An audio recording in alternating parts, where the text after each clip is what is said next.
Hello everyone, my name is Naguura and today I will talk about everything you need to know about the Mythic Plus version of the upper or later part of Dawn of the Infinite, Murozond's Rise. Dawn of the Infinite is the mega dungeon introduced in 10.1.5 and the dungeon has now been split up into two parts and turned into M+ dungeons for Season 3. The later part we're talking about today contains 4 bosses and is a pretty long dungeon with a total timer of 39 minutes. The dungeon entrance is located in the temporal conflux in Dresses. You start the dungeon on the first boss's platform, Tyr. You have to deal with 3 named mobs channeling onto the middle pillar before you can fight Tyr. Let's talk about the mobs you will encounter on this platform. The Vanguards cast a frontal bleed that follows the tank.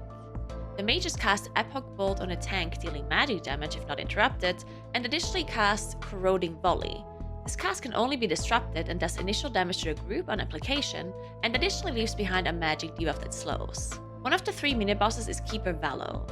He spawns swirlies underneath each player's location occasionally, and also spawns a bubble around him, reducing damage taken by mobs standing within it by 50%. This buff also applies to players, so you can stand in the bubble for a nice damage reduction. Another mini-boss is Maiden Lerai. She casts an unavoidable AoE occasionally, and she sends out an orb towards a random player, stunning and dealing damage to anyone in the orb's path. This orb then returns to the Maiden's snapshotted position she was in when she finished the cast previously. The last mini-boss is Sentinel Spurlock. His main ability is a charge forward, spawning a shroud on his end location. He will then stand within this own shroud and starts pulling players towards the shroud. This channel stuns the targeted player and has to be stopped by another player stepping into the shroud and interrupting the mini-boss. Once all the mini-bosses are dead, Keeper Tyr spawns. Tyr has 2 kinds of frontals. Titanic Blow is a frontal cone towards the tank's location, leaving behind consecrated ground. This ability also knocks back the tank, so be careful to not fall off. And Infinite Annihilation is a frontal cone towards a random player, leaving behind consecrated ground as well. He also casts Dividing Strike, which is a split damage ability circle spawning close to the boss. At least 2 players have to soak the circle, otherwise the boss gets a damage increase for the rest of the fight, stacking up. Tyr also applies 2 magic debuffs to random non-tank players. The debuff does ticking damage to players within the circle, following the debuff players, and also does AoE damage to the group on removal. So you want to stagger the removal of the debuffs to make sure players have enough time to recover their health in between. Once Tyr is out of energy, he shields himself and channels into the Oath Stone in the middle of the room. During this time, orbs will spawn around the room and move towards the middle. Players can intercept the orbs to gain a haste buff, stacking up to 5. If orbs reach the Oath Stone, they will increase the absorption amount of Tyr's shield, do AoE damage to the group, and also push players back. Once he finishes his cast, he continues with his normal abilities. Leave the middle of the room as free of consecrated ground as possible to make sure you can soak all the orbs properly. Next up, you will have to deal with a short RP event before having to deal with 2 pretty dangerous mobs. Both of the mobs have a non-interruptible AoE damage channel, which can be really deadly if it overlaps, so make sure to use big defensive cooldowns here. Once you finish off the mobs, the door opens and you will need at least 1 player to make it through the maze to unlock the portal. It can be pretty tricky to get through the maze, but I've noticed it gets easier if 2 players move simultaneously on opposite sides of each other, to bait the abilities away from each other occasionally. The more players make it through, the faster you can open the portal for everyone else. Once everyone is through, another event starts, spawning 2 dragons. I recommend focusing the Diversionist because of the same AoE damage channel the previous dragon casted. The second dragon isn't too scary, just casting a frontal towards the tank dealing magic damage. After the dragons are dead, the barrier dissolves and you can enter the portal room. To open the portal, you'll have to kill off the rift mages in this area. The deviations and fusions continue to spawn and don't do much other than tank damage and a small AoE explosion on death. They do remove the area of denial on the floor wherever you kill them. Infinite Rift Mages cast Infinite Burn on random targets, leaving behind a magic dot if not interrupted or dispelled, also slowing movement speed. Additionally, they cast Temporal Blast on a tank, dealing magic damage if not interrupted. Once you finish off the Rift Mages, you can enter the portal to either Morchie or Timeless Battlefield. If you decide to do Morchie first, take the right portal. The Infinite Time Benders have portals nearby they activate once you engage them. They spawn a few different Murlocs out of the portals with simple mechanics. Once in a while, the Time Bender shields a Murloc. This shield absorbs damage and pulls the AoE damage around them. Additionally, the Time Bender also casts Dizzying Sand, disorienting players if not interrupted, so make sure you do. One of Morchie's main abilities is a mirror image she spawns for each player. The image is fixated on each player, radiate AoE damage to the circle around them, and melee attack if they reach their target. You can see the images with most slows and stuns. But the way you are supposed to deal with them is by kiting them into the time traps, the swirlies on the ground. If an image enters the trap, they will get disabled until she casts the ability again. But they also explode for group damage whenever they enter a trap, so make sure to not kite them all into traps simultaneously or use big defensive cities if you do so. Morchie spawns 8 traps for each time trap cast, and the traps disappear if you root an ad with it. But she releases the ads more often than she spawns time traps, so you need to make sure to CC the ads in between trap spawns to not run out of traps.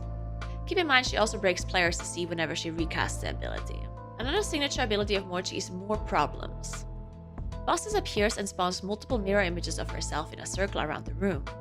You then have to find the correct Morchie to be able to dodge the frontal cone she is casting from her real position. The real Morchie is the NPC without any headgear, just her blue hair. There are several weak arrows to help you find the correct boss. All of the weak arrows require you to still do something though. I will link one of the weak arrows below, and this is how it works. Once she spawns her images, you need to make sure to see all the nameplates on your screen. Then you will see the boss's portrait show up on your screen, and it will update all the different headgear on the portraits.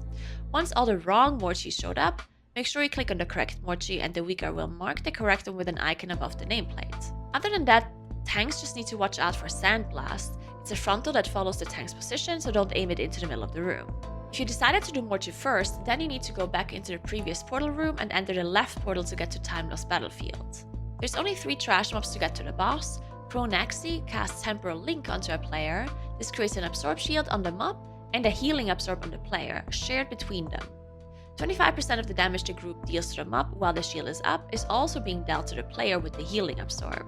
So to deal with this shield, you either stop damage on the mob and remove the shield by healing the player, or you have the player use a big defensive to not die for the incoming damage. To start the next boss fight, you will have to clear a trash event in the boss room. The Alliance Destroyer will occasionally spawn dwarves that fixate on players and detonate if they reach their target. Make sure to master see them and don't get hit. Additionally, the boss also throws bombs and swirlies at a player marked with a red arrow. If this ability is on you, make sure to keep on moving. Once the Destroyer is dead, you will have to deal with a Paladin and 2 Knights.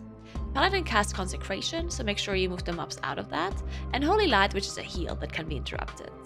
The Knights cast a Relling Shout, make sure to drop that one as well. Now the boss will spawn and the boss names will be different depending on your faction, but the abilities are the same. For the sake of this video, I'll be using the Alliance names.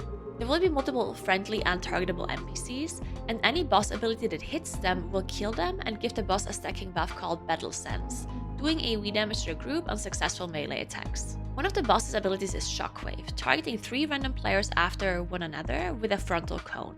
Make sure to not bait the cone towards NPCs if possible, to avoid stacking up Battle Sense. Additionally, the boss also casts Blade Storm, jumping onto a player and chasing after them while doing AoE damage around him. Again, make sure to not kill off too many NPCs with this ability. The boss also spawns some ads once in a while. Make sure you deal with them so you don't get overwhelmed. After defeating both Morchie and Time Lost Battlefield, you can access the portal to Chronolord Theos. But first you have to deal with a pretty nasty trash pack with 2 Marauders and an Infinite Slayer. All 3 mobs have an unavoidable AoE damage channel, so make sure to coordinate defensive cities and healing cities properly for the first few AoE casts, and focusing them one by one to reduce incoming damage might be a good idea. Now you can start the fight against Chronolord Theos. He has 2 abilities he keeps throughout the whole fight. One is a tank frontal cone you need to face away, and the other is Infinity Orb. 2 orbs spawn in a room which fall to the ground and explode for AoE damage, leaving behind a 4-second debuff on everyone, increasing subsequent damage of the explosion by 300%. To deal with this mechanic, let 1 orb fall to the ground and have another player stand beneath the second orb to slow down its descent.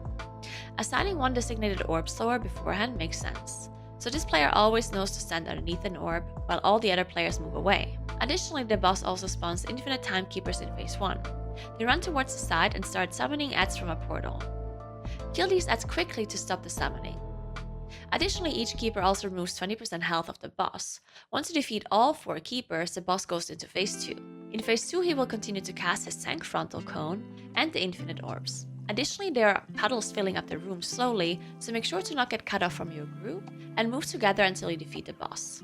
I really hope this guide helped you out, and good luck in your Mythic Plus adventures. If you liked this video or it helped you out, make sure to subscribe to the channel for more videos like this, and thank you very much for watching. Have a great day. Bye!